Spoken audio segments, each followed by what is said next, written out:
The first morning I woke up in the Philippines, I lay still for a few seconds just listening. There were birds outside I didn't recognize. A broom scraping concrete somewhere below. A tricycle engine sputtering past, then fading. Somebody down the street laughing at something, even though it was barely 6 in the morning. And for just a moment, maybe 2 or 3 seconds, my body did the same thing it had done for 31 years. It tensed up.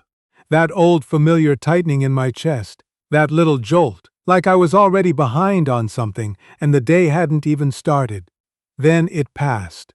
And I remember lying there thinking, that's the first time that feeling went away on its own in longer than I can remember. I spent most of my working life in Michigan. Flint, specifically, which I know doesn't exactly conjure up postcards in most people's minds. I worked in logistics for a long time, supply chain coordination. The kind of job that sounds boring when you describe it, but somehow never actually stops demanding your attention. My phone never really stopped. Weekends included. I'd be sitting at my kid's baseball game on a Saturday afternoon, and half my brain was already on Monday. That was just how it was. That was just how I was.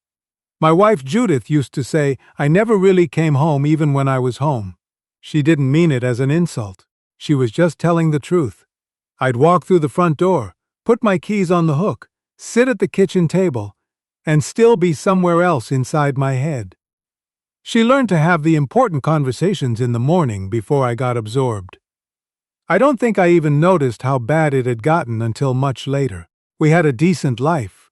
I want to be clear about that because I'm not telling a story about tragedy here. We had a house, 2 kids who turned out well, enough in savings to feel okay about the future.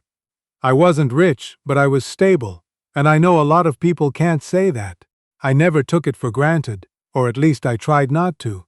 But somewhere in my early 60s, after our youngest moved out, and it was just Judith and me rattling around in a house that suddenly felt 3 sizes too big, I started noticing something uncomfortable. I wasn't happy. Not dramatically unhappy. Not crying in the car unhappy. Just this quiet, persistent flatness. Like the color had slowly dialed down on everything without me realizing it was happening. I'd come home from work, we'd have dinner, watch something on television, go to sleep, do it again. Saturdays I'd do yard work or go to the hardware store. Sundays we'd see one of the kids if they weren't too busy with their own lives. And then suddenly it was Monday again, and the week had swallowed itself whole. I remember one evening in February, Judith was at her sister's place, and I was sitting alone at the kitchen table with a bowl of soup I'd heated up from a can. Snow coming down outside. The news on in the background, talking about something terrible somewhere, as it always is. And I had this thought that caught me off guard. I couldn't remember the last time I'd genuinely laughed. Not politely laughed at something someone said. Actually laughed. Caught off guard. Couldn't help it. I sat there and honestly could not come up with a recent example. That bothered me more than I expected. I started watching YouTube late at night around that time, not looking for anything in particular, just scrolling. And one night I ended up watching a video of some guy walking through a street market in a small city in the Philippines called Dumaguete. Nothing fancy. He was just walking slowly, narrating what he saw. Vendors selling vegetables and dried fish. Old men sitting in plastic chairs outside little shops. Kids in school uniforms buying snacks from a cart. Somebody's dog sleeping directly in the middle of the sidewalk like it owned the city. I don't know what it was exactly, but I watched that video 3 times. It wasn't the scenery. I've seen tropical places before.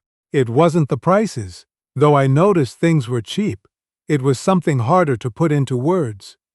Everybody on that screen looked unhurried. Not lazy, not checked out, just unhurried. Like the day wasn't something to get through, but something to actually move around inside. I hadn't felt that way on a regular basis since I was probably in my 30s, maybe younger. I started watching more videos after that. Evenings, weekends, whenever Judith was asleep, and I was still sitting up. I found forums.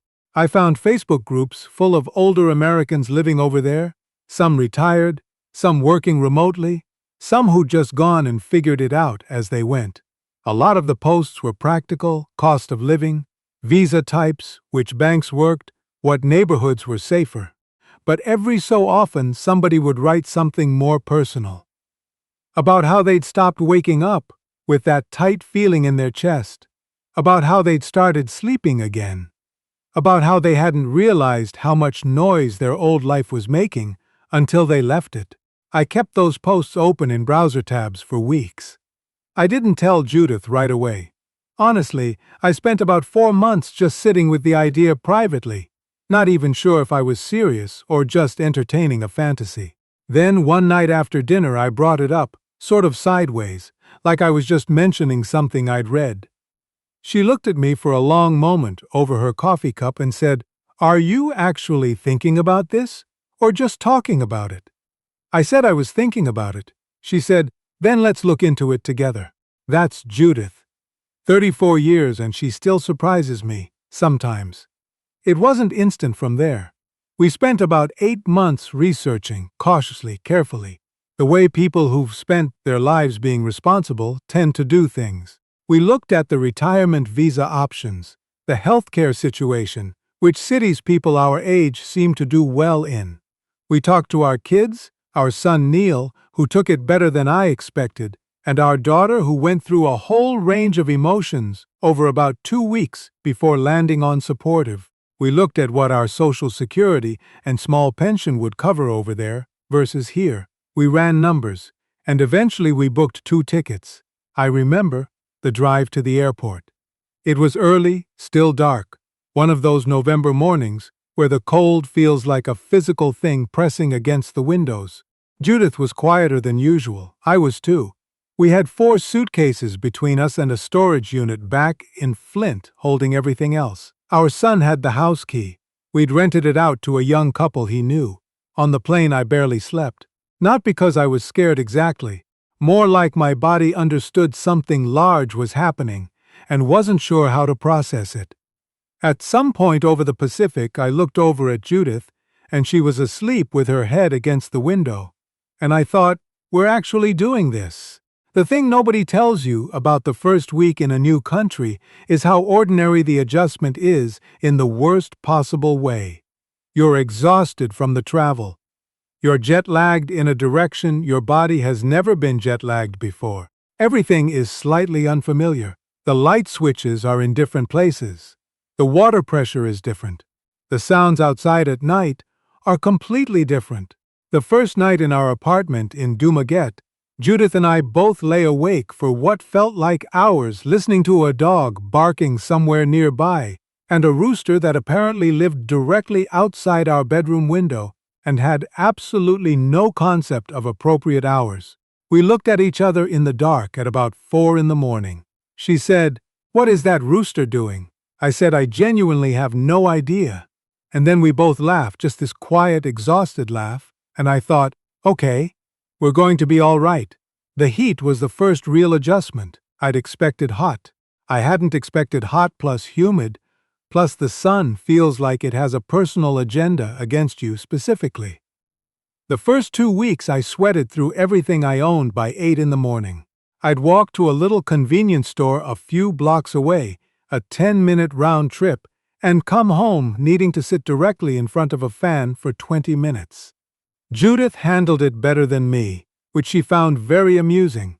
But small things started happening that pulled me out of my own discomfort. The first one I remember clearly was maybe 4 days after we arrived. We found this little restaurant nearby, the kind of place with no sign that means anything to someone who doesn't already know it's there. Plastic chairs, a handwritten menu on the wall, one ceiling fan doing its best. We went in because we were hungry and didn't know where else to go yet. The woman running the place came over, and when she saw us looking confused at the menu, she sat down at the table with us. No hesitation, and just started explaining things. "This one is a little sour, this one you'll like, this one very good with rice, try this one." Patient, warm, completely unhurried. Like she had the whole afternoon, and we were exactly who she'd been expecting. We ate slowly, tried things we didn't recognize. The food was good, But what I kept thinking about afterward wasn't the food. It was that feeling of not being rushed. In Flint, or honestly anywhere back home, I always felt like I was slightly in the way everywhere I went. Move along. Next customer. Don't linger. Here this woman sat with us for 15 minutes explaining rice dishes and seemed genuinely happy to do it. That stuck with me. The other thing that happened early on was harder to describe. People acknowledged us, not in any big way. The security guard at the market nodded every morning. The man selling water bottles downstairs started asking if we were settling in okay.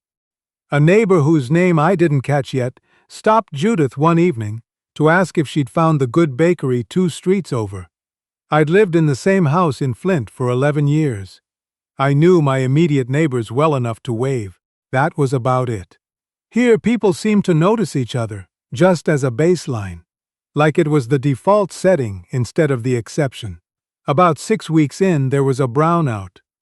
That's what they call it here when the power goes out, and it happens. The fan stopped, the air conditioning stopped, the internet went dark. Back in Michigan, that would have ruined my evening. I'd have been on the utility company's website immediately, aggravated, probably texting someone about it. Instead, Judith suggested we go outside since the apartment was warming up fast. The entire neighborhood was already out there, families sitting in chairs in front of their doors. A few older men with a card game going under a battery light somebody had hung from a post. A kid on a bicycle making slow loops. Someone had a small speaker playing music down the block, something slow and easy. Our neighbor from across the hall, a woman named Rosalie, who we'd talked to a handful of times, waved us over and scooted her chair to make room. We sat there for almost 3 hours. The power came back just before 9. By that point, I'd eaten something I couldn't identify, but that tasted wonderful. Off a small paper plate Rosalie handed me, learned that her husband worked in Qatar and came home twice a year. Heard more about the history of the neighborhood than I'd learned about my own street in over a decade, and watched Judith get pulled into a conversation about American soap operas that kept going long after I stopped being able to follow it. Walking back inside when the lights came on, I realized I hadn't thought about anything stressful the entire evening. Not once. No phantom work thoughts, no mental to-do lists, nothing. Just the evening happening and me being in it. That was new. The hardest stretch came around the holidays. Our first Christmas in the Philippines. Neil couldn't make it out. Our daughter and her husband were traveling for his family that year. We knew it going in, had planned for it, told ourselves it would be fine. And it was fine in the practical sense. Judith and I had a nice dinner. We video called everyone. The neighborhood was genuinely festive, in a way I hadn't expected. Lights everywhere. Music, the kind of celebrations that spill onto the street late into the night. But there was a moment, Christmas Eve, after the call with our daughter ended and the screen went dark, where the quiet in the apartment felt different than it usually did. Judith went to make tea. I sat on the couch for a while. Outside I could hear families together. Music, laughter, all the sounds of something I was adjacent to but not quite inside. I won't pretend that didn't hit hard. It did. But here's the thing about the Philippines that I didn't expect. People don't let you stay alone with something like that for very long. Rosalie knocked on our door that evening around 7:30, holding a container of something she'd made, said there was too much food and we should come eat with them. I tried to say we didn't want to intrude on her family gathering. She looked at me like I'd said something that didn't translate. She said, "You are neighbors. Come." So we went. Small apartment, maybe 8 or 10 people, relatives from a couple of different households, kids running between rooms, everyone talking at volumes that would be considered shouting back home, but here was just conversation. Nobody made us feel like guests exactly. They made us feel like we'd shown up for something we already belonged to, which is a different feeling entirely and one I hadn't expected to find on the other side of the world. At some point, one of Rosalie's nephews, a teenager, asked me very seriously if I thought the Michigan Wolverines were going to have a good season. I hadn't thought about college football in months. We talked about it for 20 minutes. He'd been following it online. Judith sat across the room, eating something and catching my eye occasionally with this expression that said, "See, this is what I'm talking about." Walking home that night, I felt lighter than I had in a long time. Not fixed, not transformed, just lighter. About 8 months after we arrived, we flew back to Michigan for a few weeks. Neil's older son was turning 7, and we weren't going to miss that. It was also just time to check in, handle some things with the storage unit, see people. I thought it was going to feel like going home, like slipping back into something familiar. The airport was the first thing that hit me differently. Not busier than I remembered, not louder, but tense in a way I couldn't quite name. Everybody moving fast, yes, but also closed off, like people were actively working not to make eye contact. The drive from the airport was the same. Everybody in their lanes, nobody acknowledging anyone else, like the social contract had been replaced with something purely transactional. I kept thinking I was being unfair, that I'd romanticized everything about home in my absence, and was now doing the opposite, so I tried to just observe without judging. But then I went to the grocery store I'd been going to for 15 years. The one where I knew which self-checkout machines stuck. I went through the motions and realized somewhere in the cereal aisle that I felt exhausted. Not tired from travel, exhausted from the amount of stimulation, the lighting, the choices, the noise, the feeling that everything around me was designed to extract something from me. Buy this, upgrade that, don't stop moving. I stood there for a second and thought about the little market near our apartment in Dumaguete, where I buy vegetables from a woman who always asks if Judith is feeling better after I mentioned once she'd had a cold, where there are maybe 8 things available and they're all good. Dinner with old friends was wonderful and also revealing. People I genuinely love and missed.